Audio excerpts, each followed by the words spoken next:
Hello, everybody. Welcome back to Nightmare Echoes. I'm your host, Eleazar. I'm joined again by co-host Steven. Steven, how's it going? Hey, it's going well. How are you? Pretty good. I'm excited to talk about one of my favorites, Dawn of the Dead, 1978. And I'm doing so well because we do not have zombies in this house. Well, that's good. Yeah. Well, we're set. Yeah. We have about a month's supply of water.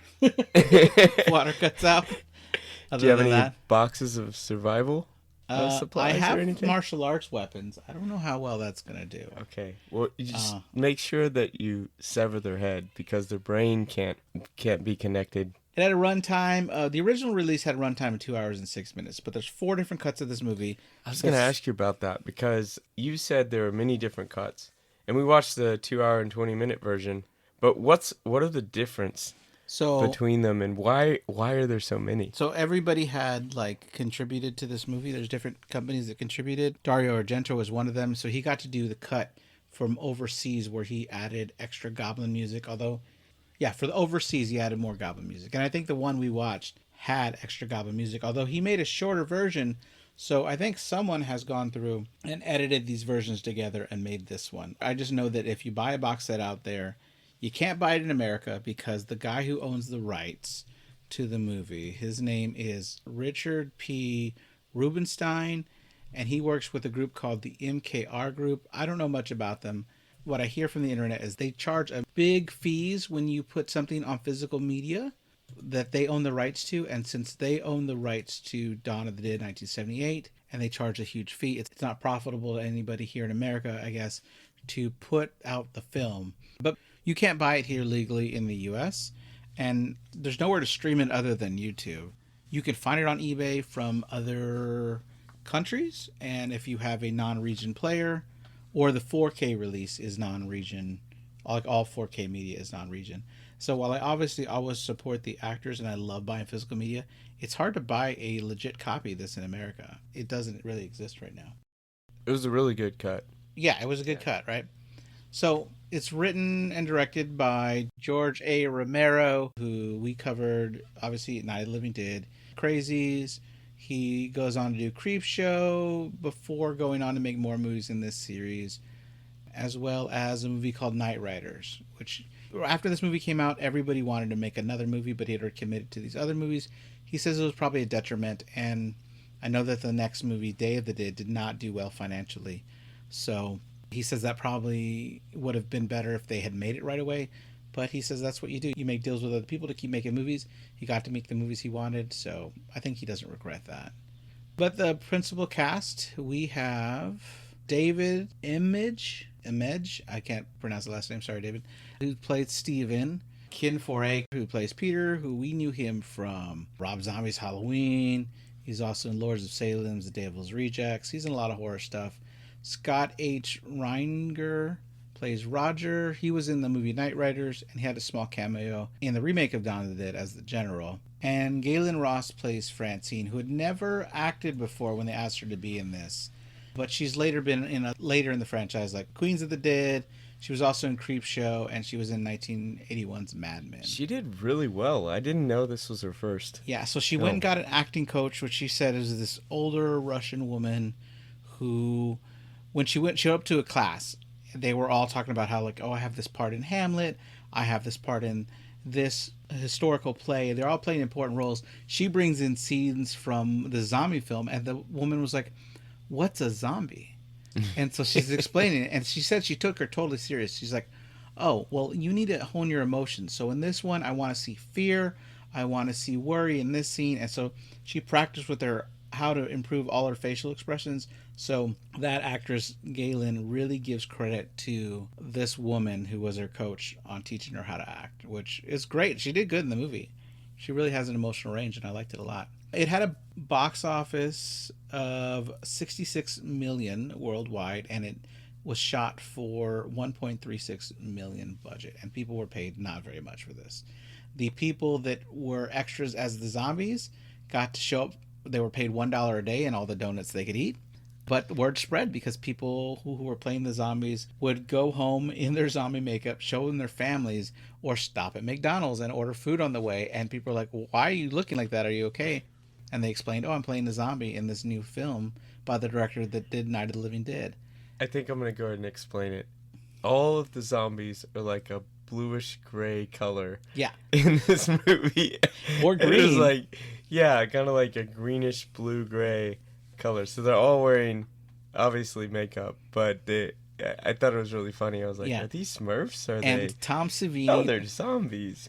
Tom Savini was responsible for the makeup, and he says his goal was to do a gray zombie. Because in this universe, the first one was black and white. We didn't know what they were supposed to look like, but he said it didn't film well, and it was maybe a poor decision in hindsight, because that gray recorded on film as green or blue sometimes, and so they didn't match across depending on what part you were looking. But yeah, some of them looked super blue, but he said in real life it was all gray.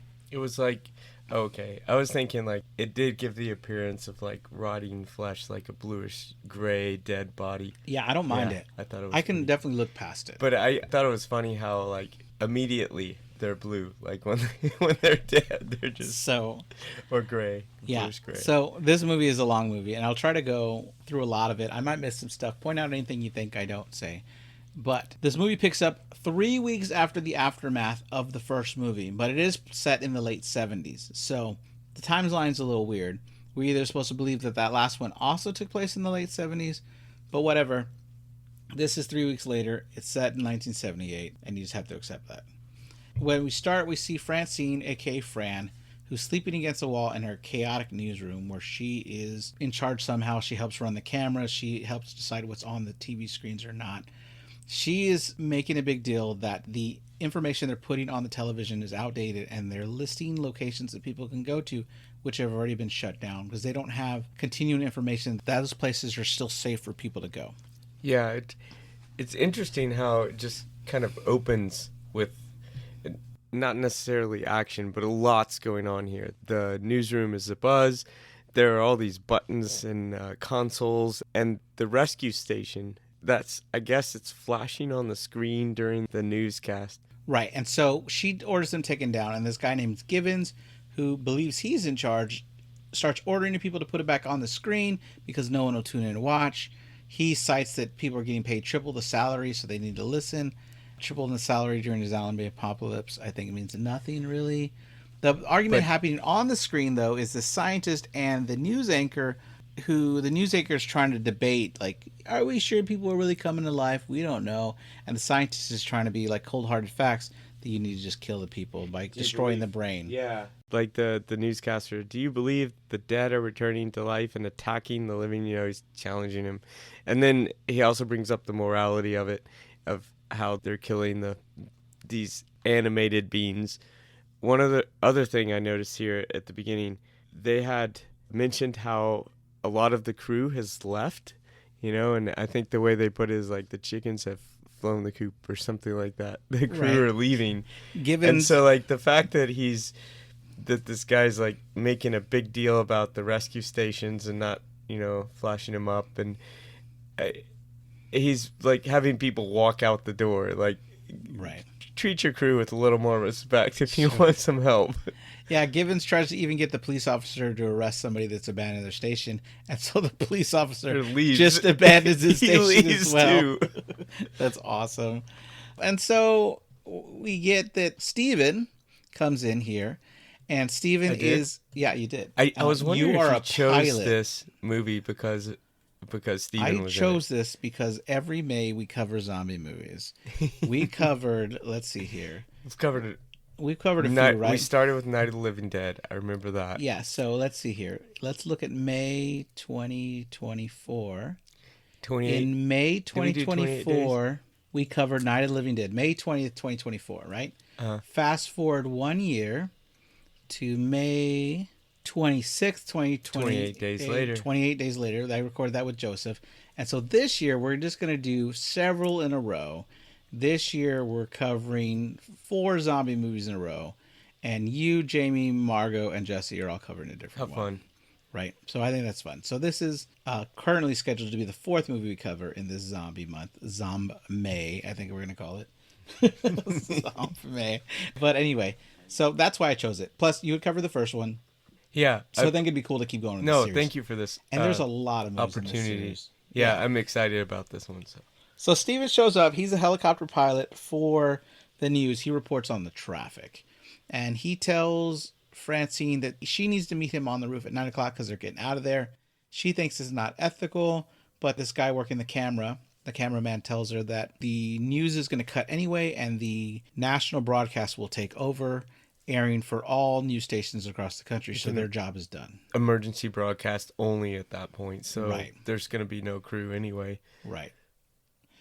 And then we cut to this tactical SWAT team where we get to meet our other characters who are Peter and Roger. They are breaking in a big apartment complex that is full of minorities. It looks like, yeah, and they mentioned projects. Right. So I think it's just project housing, affordable housing. There's a whole bunch of officers here, though.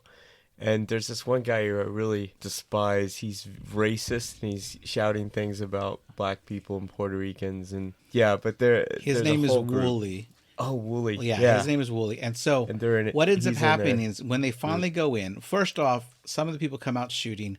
One guy is a guy in brownface, which I thought was a weird thing to do. In 78? Right? It's hard to judge something maybe so many decades later. Rights, but you know what I mean? That it's was hard weird. to think about it, right? I didn't like that. But yeah.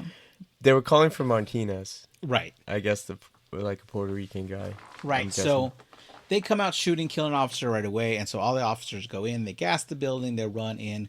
Wooly, the racist guy, goes in and starts killing people, whether zombies or not, innocent or not. He's not asking questions. He's going on and just blowing up people's heads. So Roger tries to jump on him, but Wooly's way bigger. So he throws him off, no problem. And then Peter comes over, shoots him in the back. We don't see his face right now. We just see this big hulking dude shoot Wooly in the back, killing him so he can stop killing these people for no reason. Yeah, I think one of the officers said Wooly went apeshit. Right. Or something like that. But like there was this, when Wooly was going through and killing people just because he was... Anyway, he shot the shotgun at this guy's head. And the head exploded. Yeah. And I was like, I don't think that could really happen. But I wanted to Margot see says what the you same thought. thing. I think it can. I think if it's a slug, not a spread, a slug has enough power to blow a head off. And you know who did this? Skull exploded. It's Tom Savini is the makeup artist. We later see him. He's the guy called Blade. Mm-hmm. Who is one of the biker gangs, spoiler alert, that we see towards the end. He's the makeup artist. He learned everything he learned about what a body looks like when it's dying from being a photographer in Vietnam. He was in the military, and his job was to go around taking pictures of things. So this is sort of sad that this could really happen. This is where he learned all of his craft from. Now, there are so many guns in this movie. Did you keep track of? No, I didn't. I didn't. I was like, it's too much. It would have taken a week. There is a lot of guns. There's a Derringer, I know, American Derringer towards the end. That's a notable part, but a lot of them I did not. I might have done a couple of them. There's a whole store of guns I would not have cataloged at all. So when Wooly goes into the room and gets shot, I could have sworn that I heard a lady's voice say, "No, not that room." Like they knew something bad was in that room before you even opened the door. Yeah, and the families here do seem to be hiding their dead, and they don't want to surrender them to the government, right? Because we find out, Peter puts it, they still have respect in dying, and they think bodies should be treated with respect. But it's a new world, and it's hard to do that when the bodies come back to life and start killing people. We do have a scene where one officer can't really handle it and he doesn't shoot, which has Roger and another officer start getting attacked. After that, one officer, who's pretty young, does finally shoot the zombie. He leaves one bullet for himself and ends his own life. Yeah, he just couldn't take it anymore. So this sends Roger out of the room and he starts to vomit. And then he notices that officer that killed Wooly is in there. That's Peter. He tells Peter he didn't see who shot him because he really doesn't care because the guy needed to be stopped. And he asks if he's going to run, not because of that incident, but because everybody's running anyway. And he says that if you want to come with me, I have a friend that's going to be flying a chopper tonight, and we're going to get the heck out of here. So the other officer is a black officer. Yeah, that's Peter. Yeah, Peter. I really like Peter a lot. I thought he was he's basically the hero in this movie. And he reminded me of the star from The Night of the Living Dead. Sure. And I was thinking, he's going to be the last one alive. in this one. Yeah, so then we find out that they're in a room where a priest comes out and says, just let me pass, please. I just want to go see my sister. We're ready to give up the bodies. Because he gave all the bodies the last rites. And I think that's what they were trying to do. They were just trying to get a priest in here to give the bodies the last rites. And now they're ready to give them up to the government. And he told them the bodies are in the basement. Right. And so he says, when the dead walk, we must stop killing or we're going to lose the war. That's what the priest says. Yeah, he says, when the dead walk, we must stop the killing or lose the war. Well, it makes sense, right? You're just adding more zombies that are going to come. Yeah, but he also said, like, you are stronger than us, but soon I think they will be stronger than you. When the dead walk, we must stop the killing or lose the war. Yeah, it's cool. It's a good line. We get them showing up to this cage full of bodies that are feasting on other bodies. Which I only assume is in the basement that the priest was talking about. And so then they kill them all, and the military show up as backup after they're done killing everybody. We cut to Stephen and Francine, who are flying to get gas. He teaches her how to gas up the chopper. Roger isn't there right away, and they said they'll wait 10 minutes to see if they're flying out. They go inside, and there's someone trying to radio in the police station. Stephen goes into the station and tells the people that everybody at the station is dead or has abandoned it, so there's no reason to call them over the radio again. Outside, other people pull up who are police officers as well, and they're looting the place. They start to hold guns at each other, and that's when both Roger and Peter show up holding their Adler Jagger AP-74 rifles. So you know this one. Yeah, I mean, that was an important scene, right? So these other officers call them thieves, but they're obviously thieves as well. They're stealing supplies and a boat from the police station. And we find out they're trying to take it to an island. Stephen, who knows the area because he flies in helicopters, like, which island? The guy's like, any island. But they agree that they shouldn't have to shoot each other because they're both going different ways. One of the guys asked if they should steal the helicopter, and they said no because he's not going anywhere on something he can't drive himself. Then one guy's just really concerned that he doesn't have any cigarettes, asks the people in the chopper if they have any cigarettes. They all say no. And when they go their separate ways, as soon as they get into the air, all of a sudden they all start smoking, or two of them start smoking, which is awesome. I didn't notice that. Well, but funny. It would be stupid to give up your last cigarettes in a zombie apocalypse. If you're addicted to smoking, you're not going to get new ones. And or this you is wouldn't like think you're going a really stressful time. So if you're a cigarette smoker, you'd need it. I had a friend who used to have his Lucky cigarette. And so when he would open the pack, he would flip one of the cigarettes over the other direction so that if somebody asked him for a cigarette, he'd be like, no, I'm sorry, this is my last one. It's my Lucky cigarette. So he wouldn't give him the last cigarette. So when I would walk to work, people would ask me, I was like, I can't smoke or they take money out of my paycheck. And they're like, well, how's that legal? I was like, well, it's technically, they give you a discount for not smoking, but if I start smoking, it costs me like $600 a year. They're like, that's a crime. I'm like, well, that's what I live with. So I don't smoke, which I guess is better for me. But you have $600 a year too. So you're healthy and you get... Yeah, I know, right? But you got to relate to the people on the street that are trying to buy them a cigarette. And so I tell them, that part of my life there. So as they're passing, we see the militia that kind of played out in the first movie. They have a bunch of people that are locals that are going around hunting anything that moves, like we saw in the first movie. They're treating it like a party, right? They're drinking beer, they're playing music, and they're just having a good time. Then we have the group stopping for gas again at an airport for small planes. There isn't much gas, but there's enough to fill the chopper. Steven and Peter go to explore, and Peter finds some free coffee before he's attacked by two zombie kids who are played by Tom Savini's niece and nephew. At the same time, Steven is attacked by another zombie who is walking towards Francine. She freezes up and is unable to help. Steven bashes one of the zombies with a hammer, and then they run from the other one. So this is all while they're just checking a hangar in a building while Roger's gassing up the helicopter, right? So I was noticing, though, that Peter kind of wandered off to, like, a different area. He went in a different door in that, I think it was in the hangar. Right. In the same building. He found coffee, though. Yeah. Back when they were getting in the chopper, there were a couple of things that I thought were really significant. The men were asking at the helicopter, where are you headed?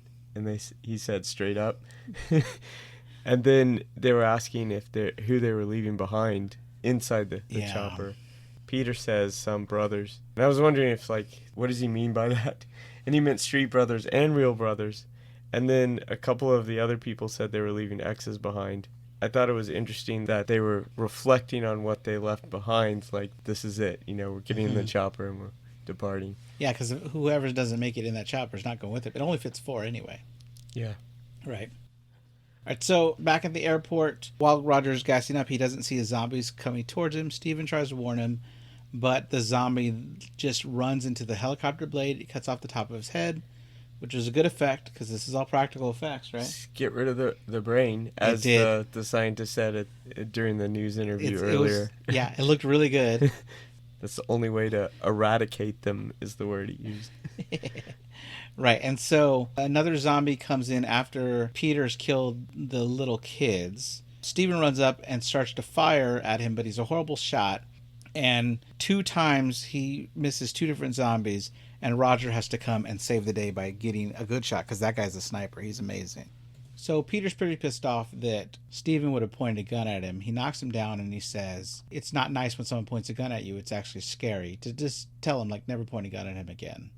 Right, so then they get back in the air and they fly over a shopping mall, which they call one of those new indoor shopping centers, because in 1978, a mall was a fascinating new concept, which it's a dying art now. I was going to say, this mall, from the parking lot perspective, it looks like a mall from the 2020s, because nobody's there but mall zombies. Yes, exactly right. Yeah.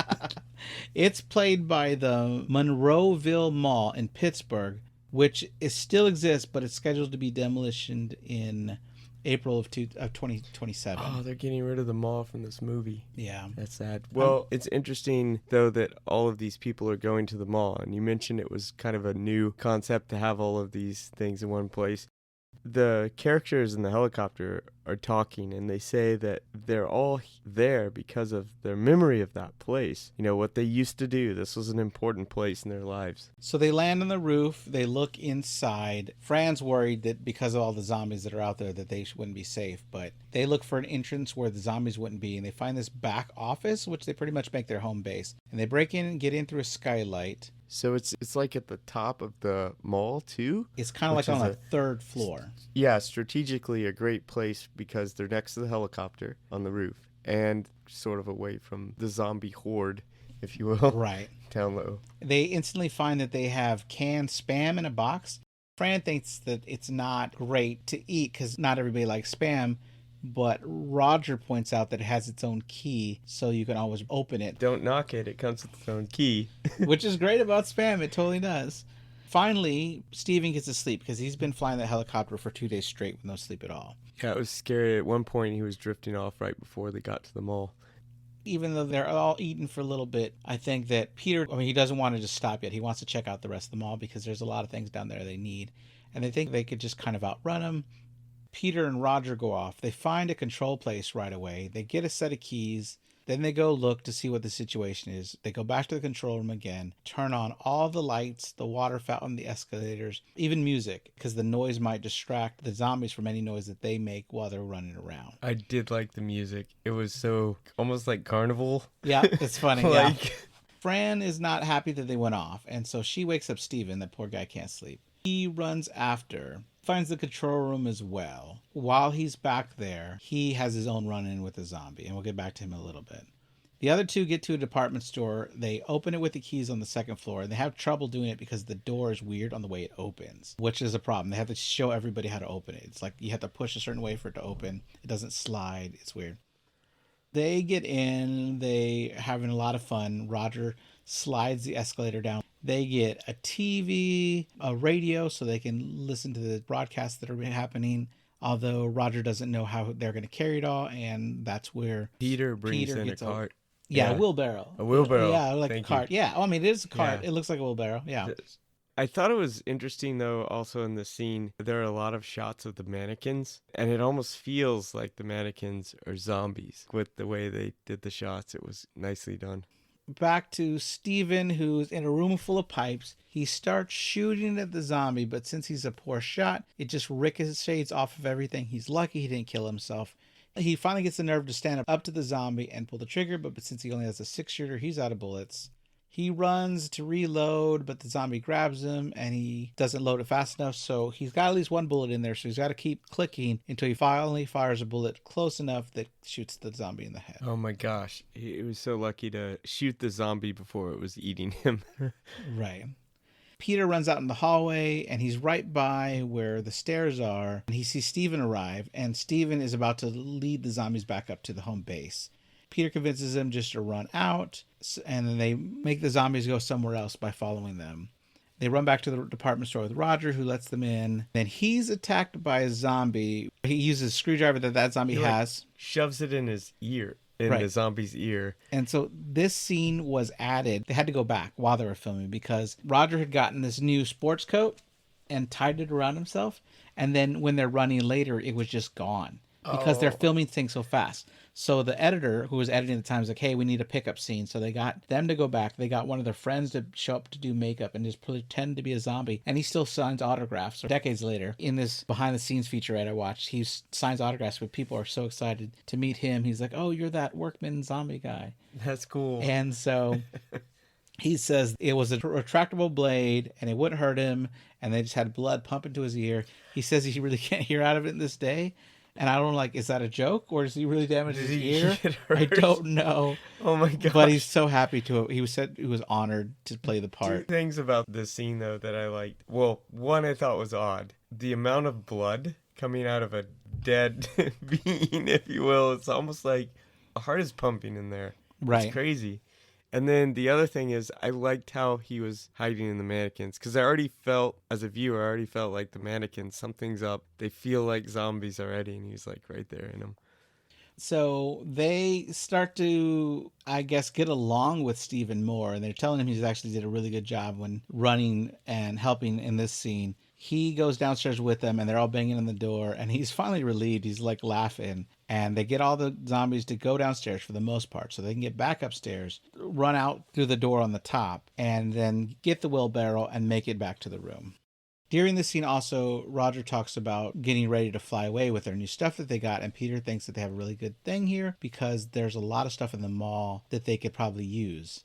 Steven pulls a book out to show them how there's this crawl space above where they can access the stores and they might be able to use it for this advantage. So kind of like Die Hard did way later, they have these vents that they can crawl in and exit into any store they want to without ever having to open the doors, which means the zombies can't get in as well. So basically, since they're trapped in the department store, he's devised a plan where he can go above the department store through this ventilation system. Right. And I was thinking of Among Us, too. Because he pops in and out of vents, and even later we'll get into it. But he pops in and out of vents and shoots. Right. While they're doing that, they get on top of the elevator and they open one of the vents. This is where they're telling Steven, hey, good job, you really helped here. Fran is dealing with this certain monk-looking zombie. The Buddhist monk zombie creeped me out, and he somehow snuck into the stairwell going up to that. And I think that room doesn't have a lock because they're never able to lock it. That's why they had all those boxes. They pushed the boxes up against the door. And so, luckily, as she's trying to climb back to the roof and it grabs her leg, that's when the guys show back up. Hang on, friend. Yeah, I was going to say, these zombies are surprisingly strong. Earlier in the movie, when they were in the projects, this zombie just took a bite out of, I guess, his old girlfriend or wife, just bit a huge chunk out of her. And at this part, this Buddhist monk just pushes his way in like it's nothing. Seems extremely strong. Yeah. Now they're back in the base. They're resting. They don't get the TV news on, but they are able to get a broadcast on the radio. Franny is not okay with them staying, and Peter notices that she seems really sick. She's in the other room. They're talking about her. Steven shares that she is 4 months pregnant, and Peter offers to end the pregnancy, saying it's not too late and he knows how to do it. It didn't sound like Fran didn't want to do it for sure. Right, well, and I think respectfully, Steven talks to Fran about it, ask her opinion, which is good, right? And she doesn't want to do it, so they keep the baby. They get their news report onto the TV finally, and we get Dr. Miller Ross, played by Richard France, who played Dr. Waltz in The Crazy. So I thought that was kind of cool to have this new scientist here that's on the national broadcast. He reports that the creatures are nothing but pure instinct. They remember tasks that they did from life, and they can use basic tools. So they're not cannibals, and they're not considered human, and they're acting out of instinct to kill and eat. And they're also acting with intelligence similar to like animals, not human being intelligence. Next, we have this plan where they're going to get the semi-trucks. Franny's not happy that they're going to leave her out of it, but Peter tells her that as soon as she learns to fire with a gun, she can get more involved. But they do give her a gun because she demands to stay with the gun. But she says one condition more. She wants to learn how to fly the helicopter, and she thinks that basically everybody should, because what if something should happen to Steven? It's yeah, so but smart. He didn't seem happy with it. Yeah, but it makes sense, right? It makes sense. We should have a backup. I didn't catch what I figured it out later why they got the trucks, but I didn't catch where they talked about why they were going out to get the trucks. So did they talk about it? They did a little bit, but we kind of reveal it as it's happening, right? Mm-hmm. They tell us what they're doing, and they don't explain why they're doing it. You're right. And I think we're figuring out their plan as they're doing it. But this is like phase one here. They're blocking they go to get the trucks, right? And then they go to block them. And Steven drops them off from the helicopter and then hovers to watch them. But for some reason, his radio doesn't connect to the radios in the trucks. Because at one point, Roger's in trouble because he's got to lay down in the bed to hotwire it. And he leaves the door open so his feet have room. I don't think it's the safest thing in the world, but he does. Zombie grabs him. He's able to shoot it in time, but luckily Steven did get Peter to go back. He was able to wave him down and tell him to go back. They drop off the first semi.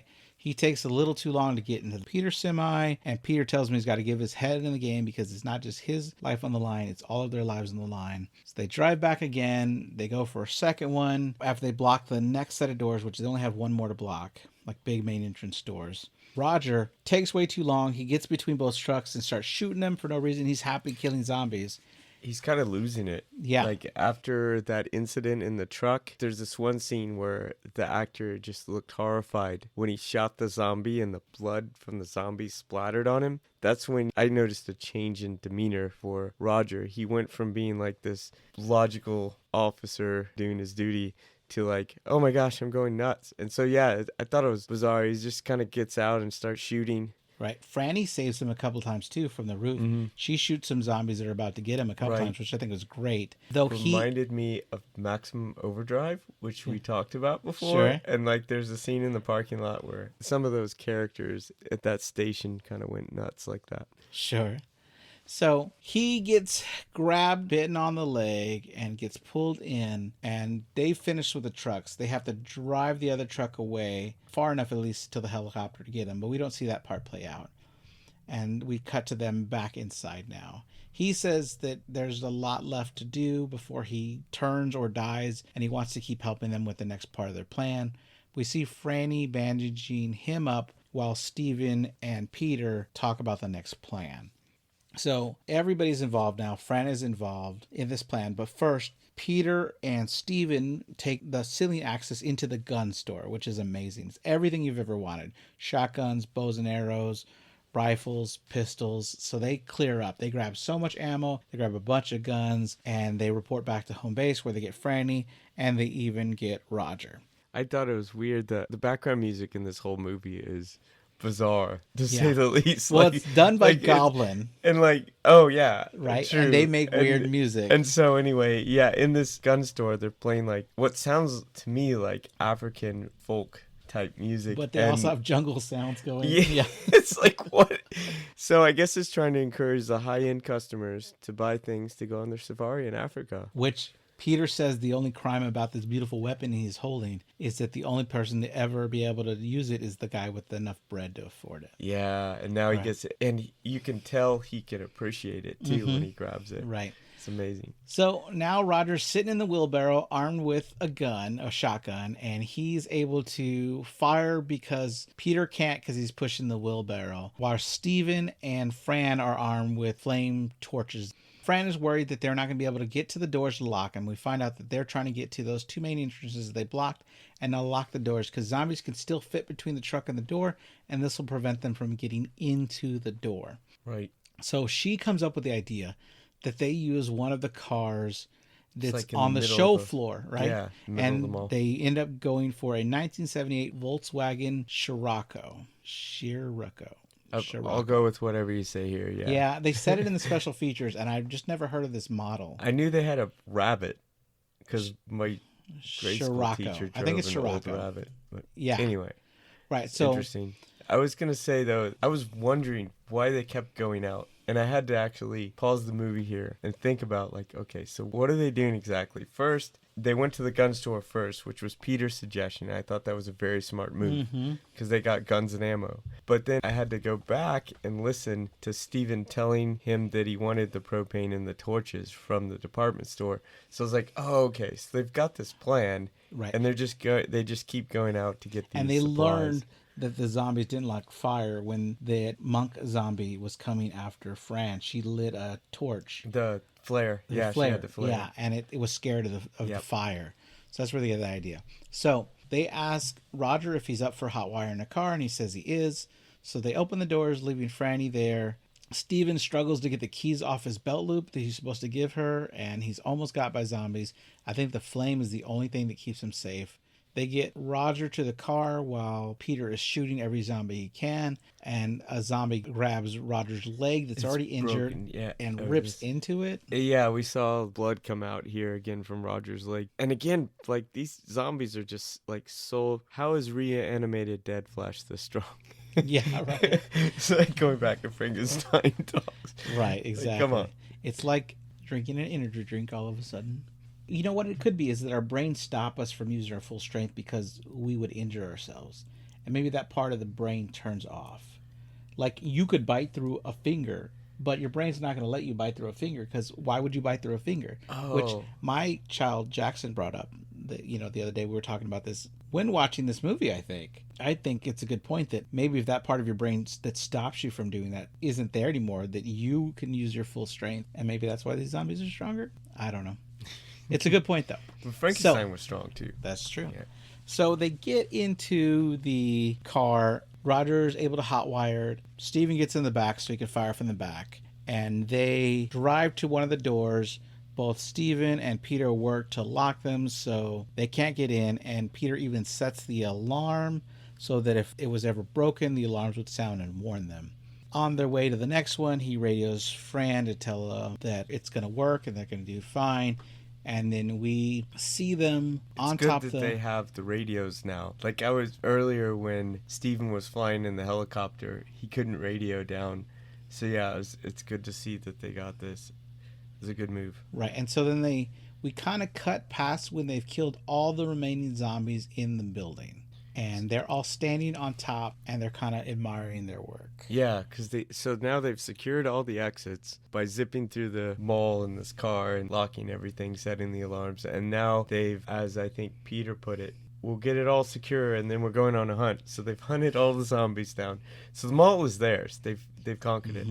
This reminded me of The Walking Dead. Like, I felt like it stole from the story a little bit. Because there's often times in The Walking Dead where the group, they'll have to, like, secure a location, make sure all the zombies are out of that spot so they won't. And if that didn't come clear, I know he meant that The Walking Dead pulled from this.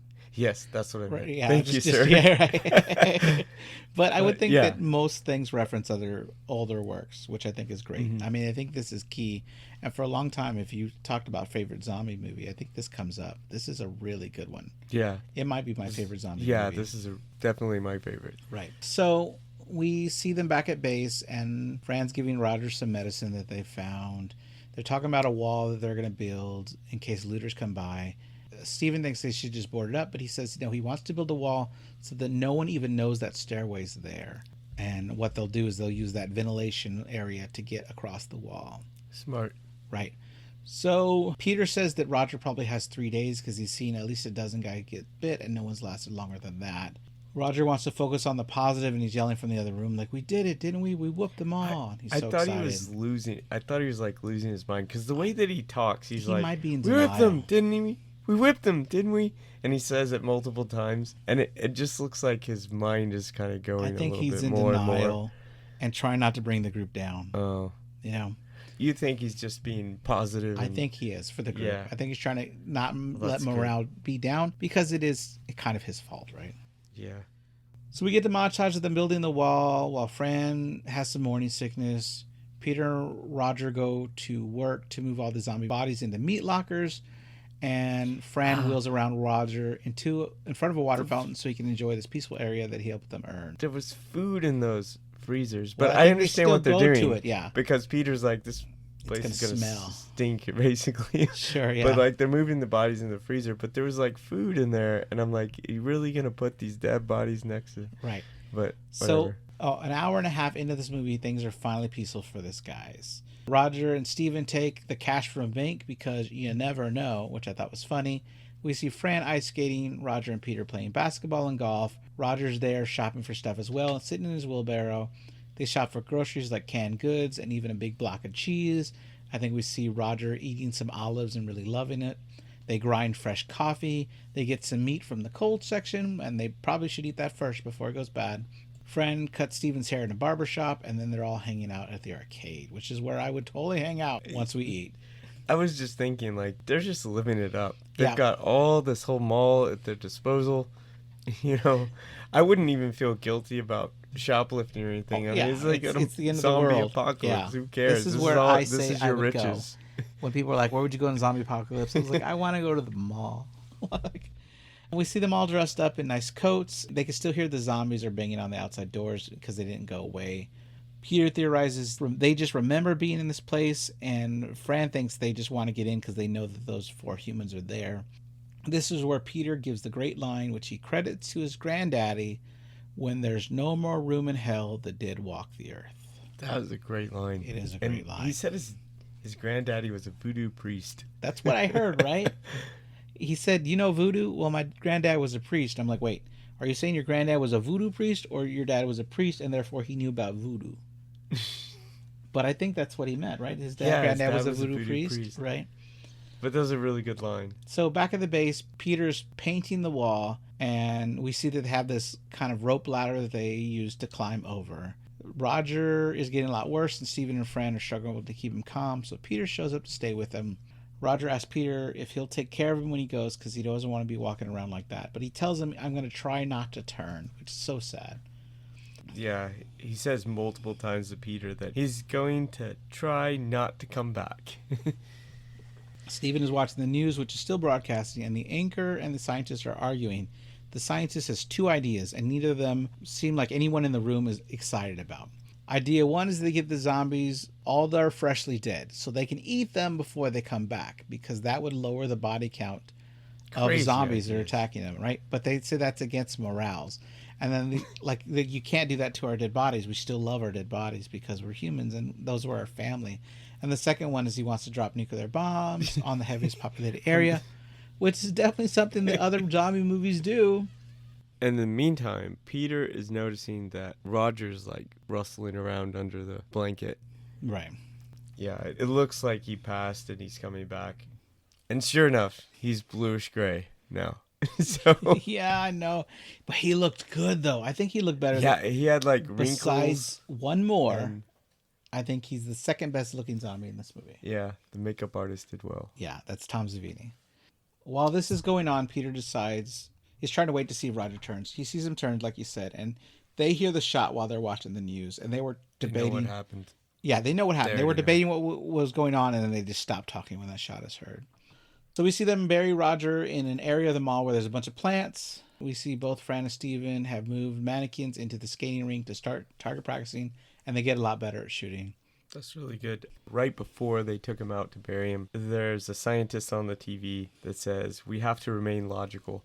It looks like the director purposely put that in there as a line right after Peter had to shoot Roger and they had to take him out. Yeah, I like that. I think Peter's the most logical level-headed one. Oh, definitely. Right, you know. Yeah. I mean, Fran's really I really like Peter. good too, but the other 2 guys, at some points at least, don't act the smartest. Emotional or something. Yeah. So we have the scene where Peter acts like a host and chef to Steven and Fran, who are having a really nice date night. Steven proposes, but Fran has to say no, saying that it won't be real. And Unfortunately, I've shown two of my kids this movie, and the part right here where it's too peaceful and this is like everyday life is them just waking up every day in the mall was a lot for my kids to take. And I only have two sets of data because I showed two different kids. But this scene right here with the date is when both kids wanted to quit. My second kid, I was able to convince him to finish the movie, telling him that just give it a little bit, action will start again. But it's probably my fault for showing them the 2-hour, 20-minute version. Oh, so is it just because the movie's sort of at a lull here? Yeah. And yeah, After it was I noticed an hour and a that. half of solid action. And it opens with like, I felt like action. Right. And so At it's the- finally at like, the okay, this TV is too studio. much. What, Yeah. You know what I mean? But I still love this movie. All right. Yeah.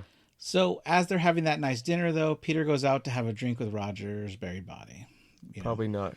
So I noticed Fran was drinking too. It's probably not good for the baby. Yeah, but they didn't know that stuff back then. Oh yeah. She also smoked during the movie, and Oh, yeah, she didn't yeah. know. I think they didn't know that was bad for the baby.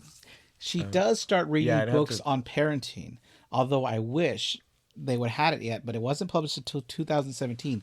But I looked it up. There's a book called Only Did on the Inside, A Parent's Guide to Surviving the Zombie Apocalypse by James Brankwell. That would have been cool. Like if that was existed, right? But it didn't exist then. She could pick it She up. could have figured it out based on the book. All right. Great mother. We see them buying clothes again. Fran is watering all the potted plants in one of the stores to keep them alive. Steven's having fun with the camera, but Fran kills the mood by saying they'll never get developed. Yeah. And we see that their mood is just kind of dead. We have a scene that after sex where Fran and Steven are just sitting there. They like, look sad in the bed. They right? just look really depressed. And this is the only bit of nudity, which doesn't really feel like it fit in the movie. Like, there was no other nudity in the movie. Well, I thought it was pretty profound because this is supposed to be very elated feeling. They're lovers. They're supposed to be happy after this, and it's just showing the mood is like so depressed. That makes sense. We see that someone is keeping track of the calendar by putting big X's on the dates, which is a concept Looked they like definitely Fran, maybe. Yeah. Yeah. And they definitely revisit this concept in the next movie. We see more and more zombies are gathering outside. We see a scene where Fran gets all dolled up, and then one where she's cooking while putting on a record. Roger and Steven are enjoying some alcohol and cigarettes while gambling with all the money they took from the bank. 50s and hundreds. I love was like, it. Even now, like, It's gotta this is make you feel good. 1978.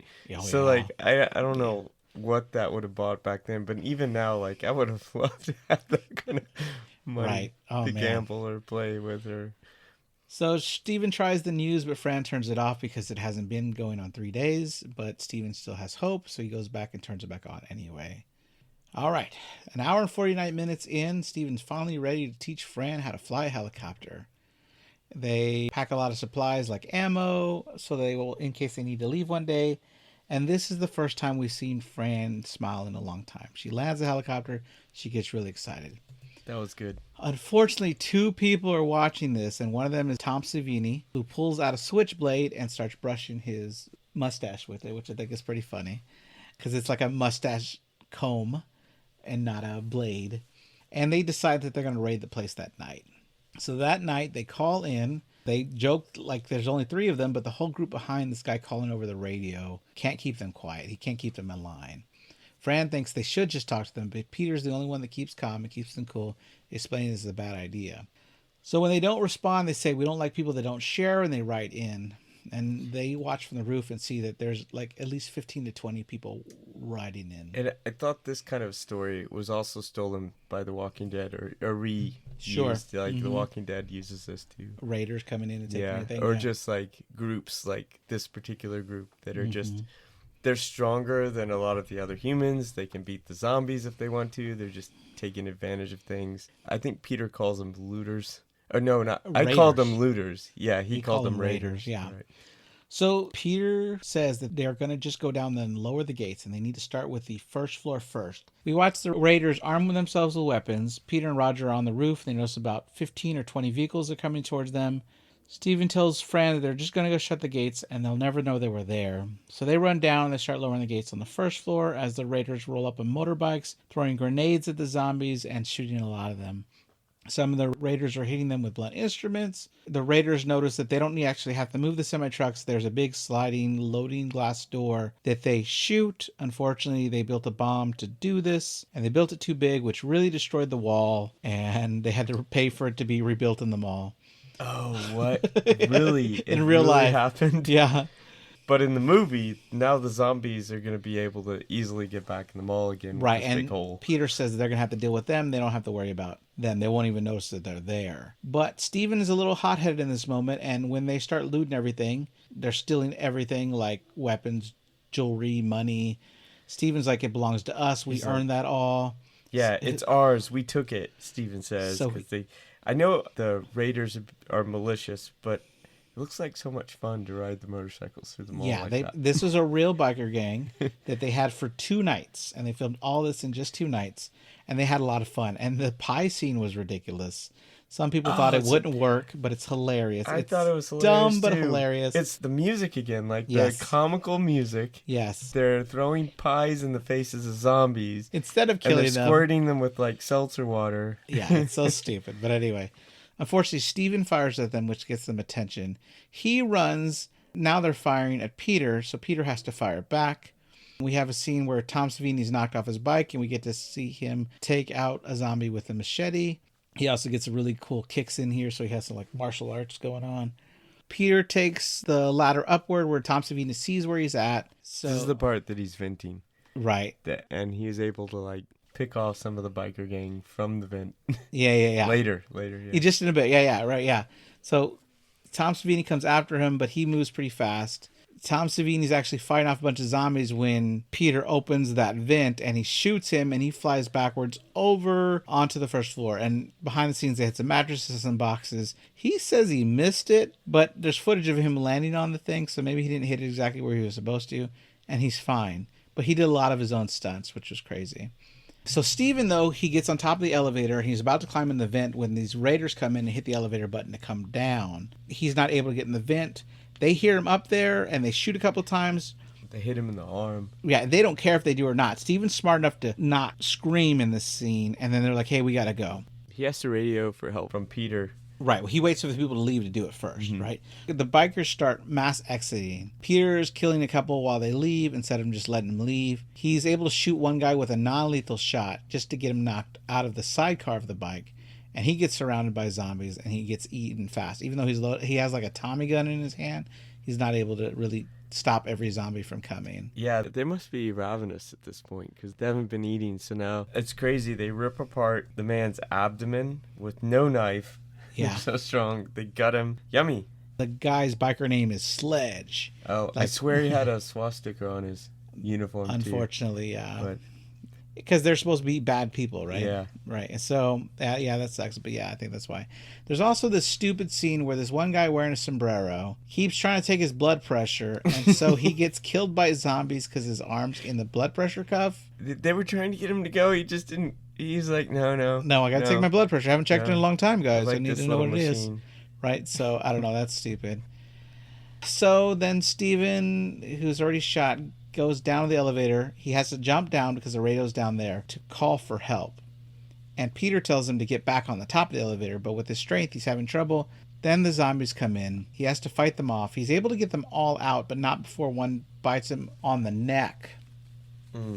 So he clears out that elevator. Peter hears all this, and so he has to abandon Steven. But he tells Fran that he could have lived. He's not sure. Let's wait. Yeah, wait until Fran finds out. So Peter ends up staying there for hours, and Fran's ready to fly the chopper because it's about to be daylight. And he looks pretty distraught, too. Right. There's a ton of zombies in the mall. One of them finally hits the elevator button, and Steven walks out now a zombie. And I think he's the best-looking zombie in this movie. I think I see him right here. He's got this crazy limp that sells it. I don't know how he walked on the side of his foot like that the rest of the movie. That's insane. That was really good. It was funny to me when the mall music started playing again. I noticed that the money and the cosmetics were useless to the zombies. Yeah. And I was like, oh, come on, you need some makeup. Look at your dead face and your rotting flesh. That's funny. So Steven seems to remember where home base is, and with the help of other zombies, he breaks right through the wall. I thought that was interesting. When he started walking up to the wall, I was like, oh, that's right. They're going by their memories in life. And he remembered going through there in life. He's also got a gun. He's still got the gun. It's like on the tip of his finger. He doesn't know how to use it. earlier in the movie, the other zombie got the gun from them the first time they went in the apartment store. A couple times when you see the zombie later in the movie, just like holding the gun, but like They don't know in what to an do with awkward it. way, not knowing what to do. This is definitely a storyline that's picked up in Day of the Dead, where one guy is trying to teach zombies how to use basic tools, and one of them is a gun, which is ridiculous. Why would you teach a zombie to use a gun? But in Shaun of the Dead, he could play video games and he was a zombie. Yes, that's a different franchise. Thank you. Oh, yeah, true, but still. So Peter tells Fran that she can leave without him because he doesn't want to go. And when Steven walks in there, Peter kills him with one headshot. But then more zombies come in. Peter sends her up, and he stays down in one of the rooms. He has an American Derringer, which is that 2-shot gun that shoots 2 bullets at the same time that we see in a lot of movies. Zombie starts climbing into the roof because Peter never moved the ladder. But then right at the last moment before Peter shoots himself, he decides to shoot the zombies instead. And then he runs up to the roof. Fran has already taken off, even though she waited a long time. She sees him. She gets back down. He's able to get onto the chopper. But first, he exchanges weapons with a zombie who wants his weapon instead. He gets into the chopper, and he asks how they're doing on fuel, and they have really little fuel. And so they take off with not sure where they're going to go and not a lot of fuel. And as the credits roll, we get shots of the mall overrun by the zombies. And I'm so glad that Fran knows how to fly the helicopter. I am too. Interesting, the original ending, which they did not film, they went on record saying they did not film it, had Peter shooting himself with the American Derringer, and then Fran, realizing that she was going to be by herself, just put her head up into the chopper blade and killed herself. Neither of these were shot. This is more of a happy They wanted them to have something. So much negative has happened to them. It's still a distraught ending, but at least we don't see them die. Yeah. So, like, Night of the Living Dead. That's sort of a tragic. distraught ending. And I sort of expected that to happen here. Yeah. At the end. I thought they were going to be the last 2 alive. Right. And they would be dead at the end, but they... Other interesting tidbits is like that there's that group that kept saying that they're going to go to the island. This is something that's definitely visited in other movies, not specifically that group, because no movie ever goes back to the same group. In my current knowledge, I don't know. There might be some exceptions to that, but that we always generally pick up with a new group. So, but there's other ideas of that in the future and especially in the remake, they talk about it too, about going to an island to get away. Anything else you want to say about it? Oh, yeah. I love this movie. It's great. And I agree. I think this is my favorite zombie movie. I'm glad that I watched this cut, too, because you suggested to watch this one. Yeah, so it's long. It's good. I thought it was interesting they brought up moral questions from the beginning on, basically what to do with dead humans. Monty Python came to mind here, Holy Grailers. Bring out your dead. I'm not dead. I'm getting better. Yeah, right. But it's like That's pretty you've funny. got these zombies that are moving around and acting like humans, and at some points in the movie, like they're staring at you from the other side of the glass, like they were staring at Fran, or Fran was staring at a zombie. You have this human moment, and you're like, okay, what are we supposed to be doing? Yeah, I did also like this movie because I felt like a lot of the stuff was original, it was authentic. And so many other movies, as we were talking about, kind of take from the story and they build on it later from the ideas. Yeah. That was pretty cool. Yeah, I like it a lot. I had a question for you, though. Sure. If you were in the mall, would you have stayed in the mall, or would you have flown off in the helicopter somewhere else earlier? No. I mean, the mall has so much you need. If I was able to fence it off and somehow stay there without it getting looted, we would have had to make a scheme where we hid the chopper somewhere, which you couldn't do, right? Unless you were able to cover it. But then it was really them going out to fly to practice that gave it away. Not that I blame Franny, because I think Franny has really good ideas and I thought it was all worth it. But no, I mean, I would stay in the mall as long as I possibly could. They had food, they had guns, they had an arcade. I mean, they had a lot of books there. You could have lived happily there for a long time as long as you had food. I would have probably, that area that they buried their friend in, which I get it because it's their friend, they want to treat the body well. They probably should have started planting food everywhere. They probably could have. They could have stayed there. If they would have gone out and got more soil, they could have probably turned a lot more of the mall floor into soil and started planting their own vegetables and stuff. And so they could live there a lot longer. But yeah, I don't know. I mean, if you could make it a permanent thing, yeah, I think I would want to stay in the mall. Yeah, I think my lighter fight response would have been to fly away at first, but in hindsight, watching this whole movie, I agree with you. Staying at the mall and fighting was the best approach. Right. For well, sure. Well, thank you for talking to me about this movie, Steven. No, thank you. I really enjoyed this movie. I thought it had a lot to offer. It's definitely a horror classic, but also I feel like it had that comedic effect that made it, Yeah. It took it over the top. It's pretty funny. I do like the funny moments in it too as well. The remake is not. It's a lot more. It's more scary. I get it. And while people love that remake, and I think it's good, it's not the same for me. I really like this original movie. Okay. Well, thanks again. Yeah. Bye.